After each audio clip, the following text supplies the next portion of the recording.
If they want to come up, you can come again.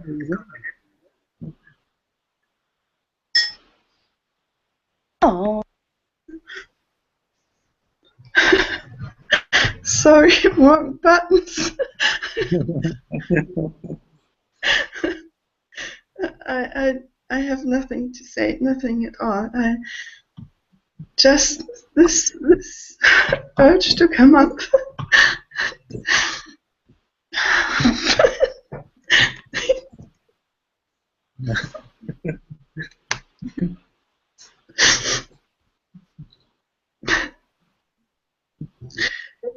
It seems something strong is going on here. But I'm very happy.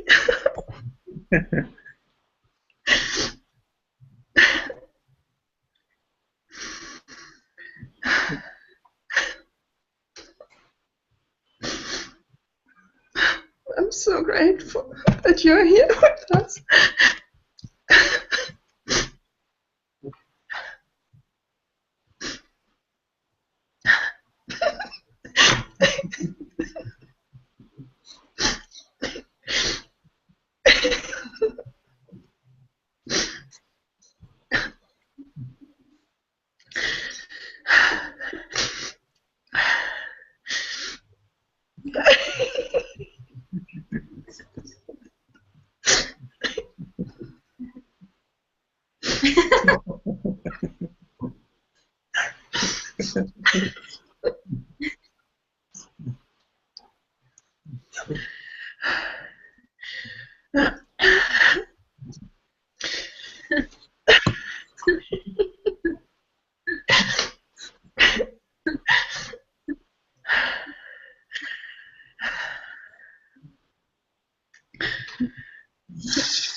Thank you, thank you, thank you.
Much love to you. I love you so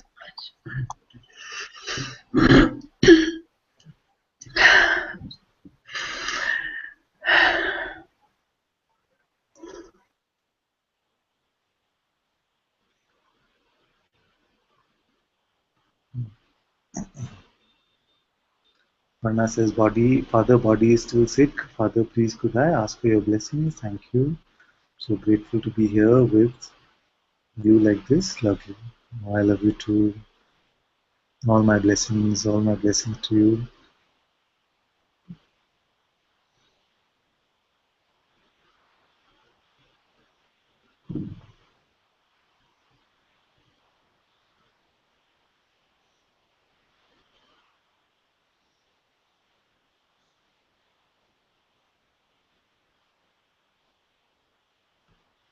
Father, this is something, please. Huh? Say something.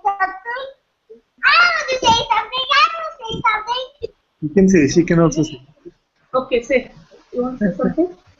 What do you want to say? I want to say it's for me. Oh my God. She wants to sing for you? Yes, yes, of course. You want to sing? Yeah. Okay, sing then. Can we sing together? Mummy is sick. Can you Yes. sing, please? बापूजी दया करो जी मन में आने बसो तुम पीड़ा लागे सुना मेरा बाबू Khali get me. खाली कदमे मेरा बाबू Okay. Yeah. Then? no No? Come on, go on, sing. बापूजी दया करो जी आनंद में आने बसो तुम्हारी लागे सुना प्रेम पावो I said Prem Paavo Okay. Say thank you. thank you no I'm not done yet Oh, she's not done yet. She's going on forever. Oh my God. This is It's so. good. I will sing again You can we sing together Mummy sit darling. can we Mummy sing can't. together please No, ma. No, I can can't. we sing together please Maybe tomorrow, okay? That's a good idea. Maybe tomorrow. Yeah, no, she can see. Oh, she wants me to sing with her father. can we sing together Okay, we'll do it later, okay? Once Mummy finish, we can talk, okay? Okay? I forgot what I wanted to say, father. This is the sweetness of children. No? Always for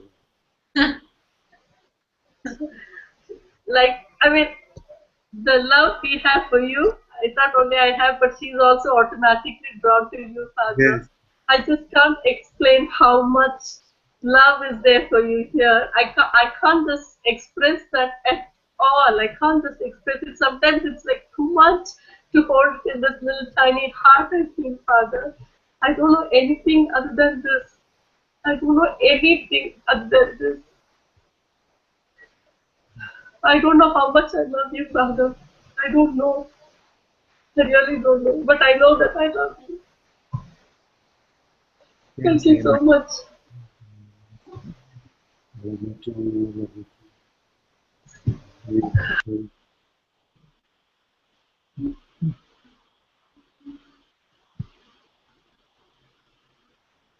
Love you, my dear.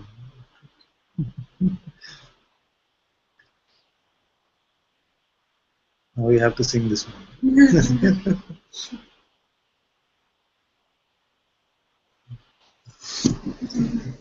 Sing to it. My throat is.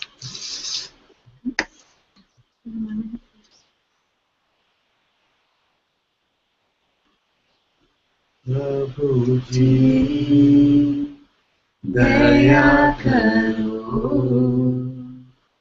मानव में आने बसो प्रभु जी दया करो maname anevasu तंत्र मंत्र पूजा नहीं जानू तंत्र मंत्र पूजा नहीं जानू मैं तो केवल तुमको ही मानूं मैं तो केवल तुमको ही मानूं सारे जग में ढूंढा तुमको सारे जग में ढूंढा तुमको अब तो आकर बाहर करो अब तो आकर बाहर करो प्रभु जी प्रभु जी प्रभु जी दया करो मन में आने बसो मन में आने बसो तुम बिना लागे सुना तुम बिना लागे सुना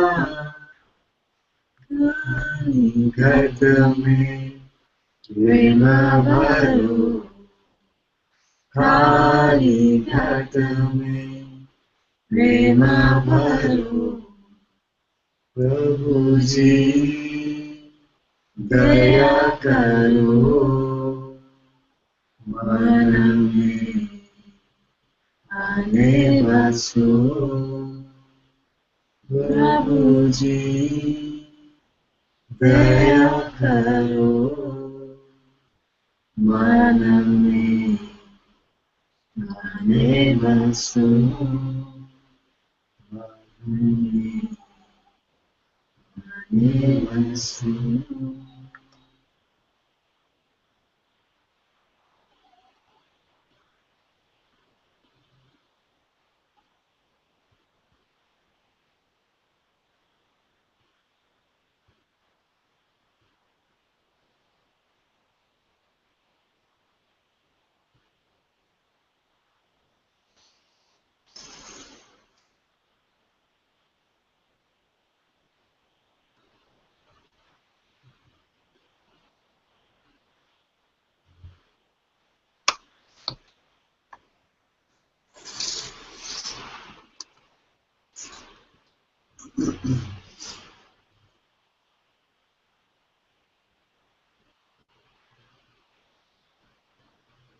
Thank you all for your messages on YouTube as well. I love you all so very much.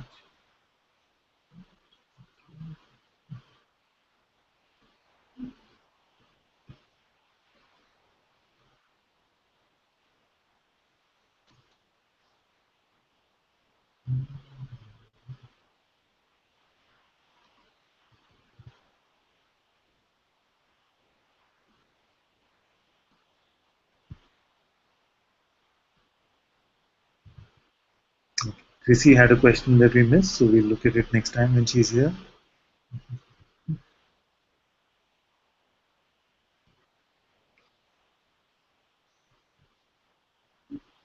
Thank you, Atma, my dear. We can play the invocations now.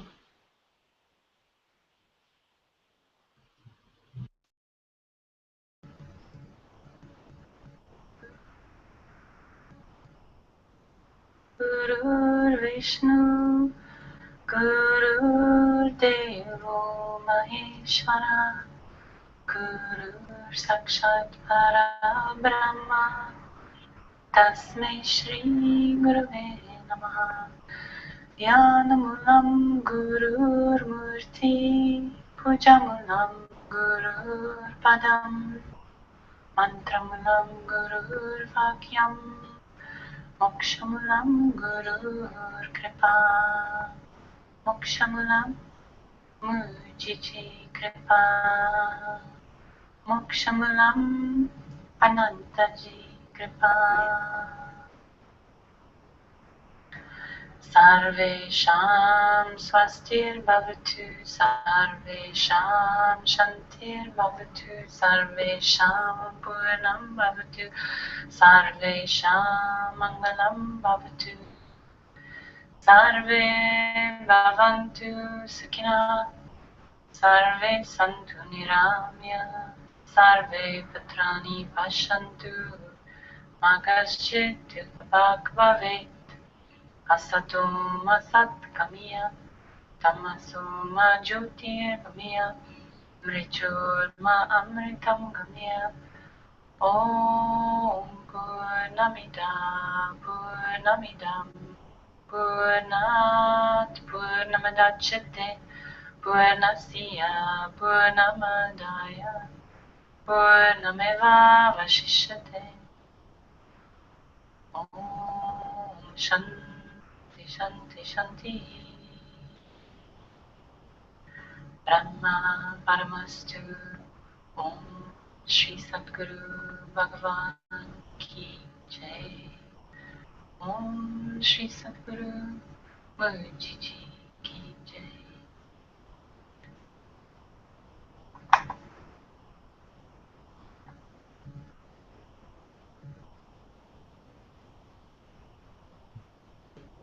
Thank you all so very much for being in Satsang today. Sadguru Shri Muji Ji ki Jai. Sadguru Shri Ananta Ji ki Jai. Jai. Sangha Bean Jai.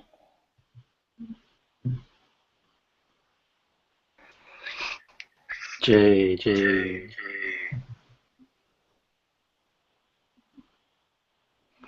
Thank you, Atma, for moderating today. So much love. We continue there. God bless.